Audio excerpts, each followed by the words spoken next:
Hi, this is a video that shows you how to access the Datakom monitoring of the generators. So the first thing you do is you open your browser, you put in rm.datakom.com.tr. Then you put in your username and your password and you press login.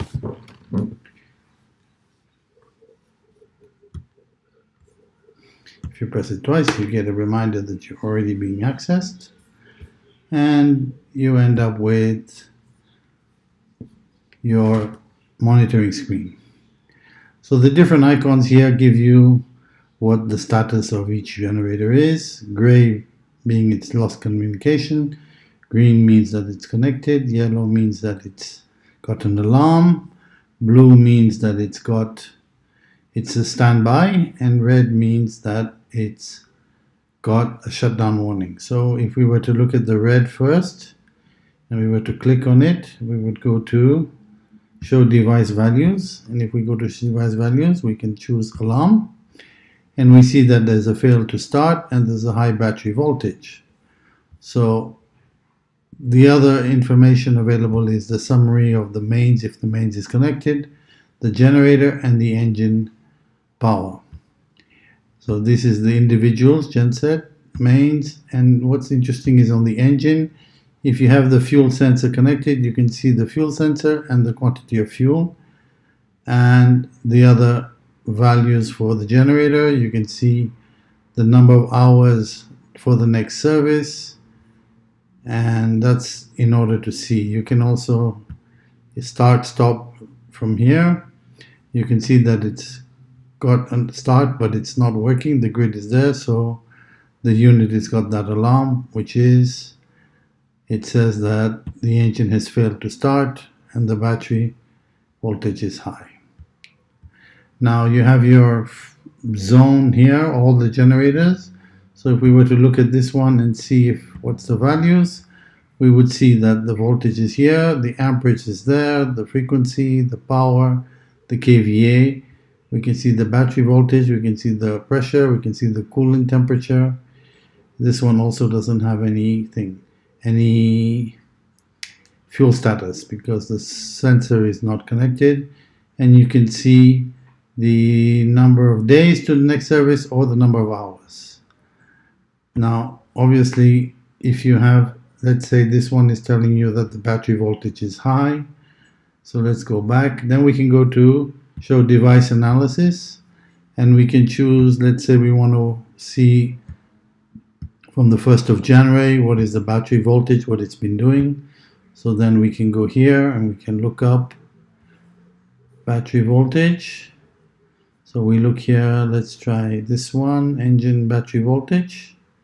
So we can put that one on and we can make a query into the server, and we can see the battery voltage of the engine. If we want to save it, we can either save it by clicking on the JPEG, so it downloads the graph, and then if we were to have a look at the graph, we could then have the graph come up and we can access the graph.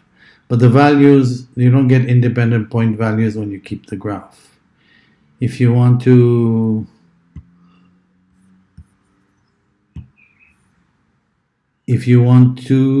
save a CSV file, you just click here. However, it doesn't work on Apple, it does work on Windows. The other interesting thing that we like to check is what is the average load on each phase to see if the generator is got a balanced load.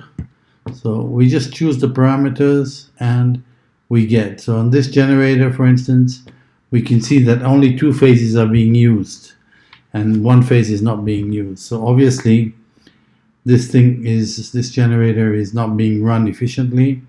The maximum is 15, around thereabouts. We've reached an 18 volt here. But we can see that the generator is running very long hours.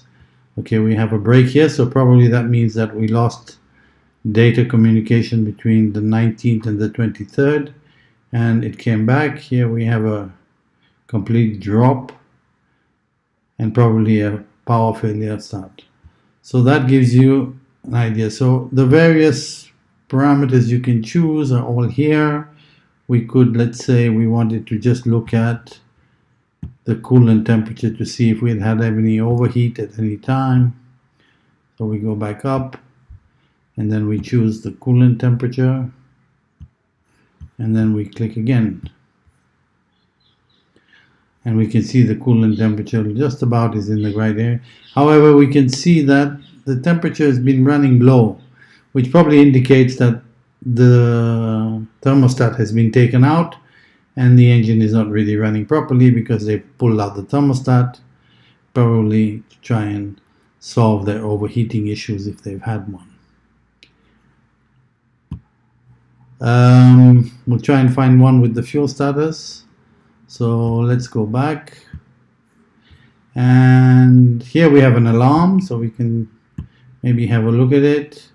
Go to device values and look at the alarm, and we can see that the service request is there. That means probably the service has been done, but they haven't reset the counter. So you can read, they have to reset the counter regularly. So that gives you an idea. Now if you want to report, you can go here.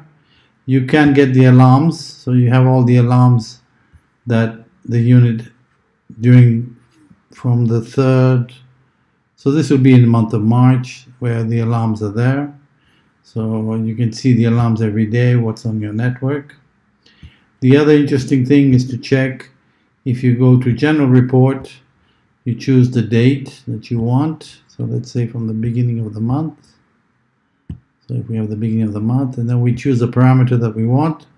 So let's say we want to look at, if you had the sensors in, you could see all the various fuel consumption, kilowatt hours, engine runs, hours to go to get your service. If you have the fuel consumption, you can do the efficiency. Let's say we want the battery voltage, so let's say we want to see the minimum battery voltages on the network. So then we go query, and it will display the values for the whole network. So we can see that some of them have really gone down, so those batteries are seeing some low levels.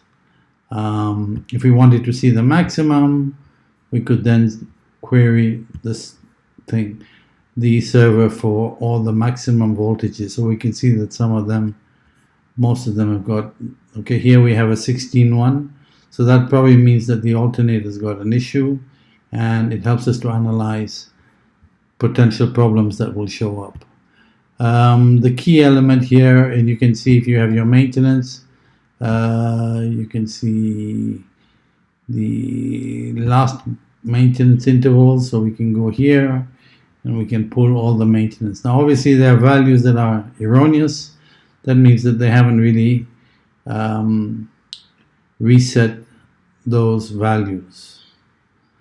So here would be something that looks a bit logical, 84. This one is the one that we saw previously that they hadn't done the reset. But basically this gives you an idea of how you can choose and make your reports. So that's the other thing that you have, is that if you were to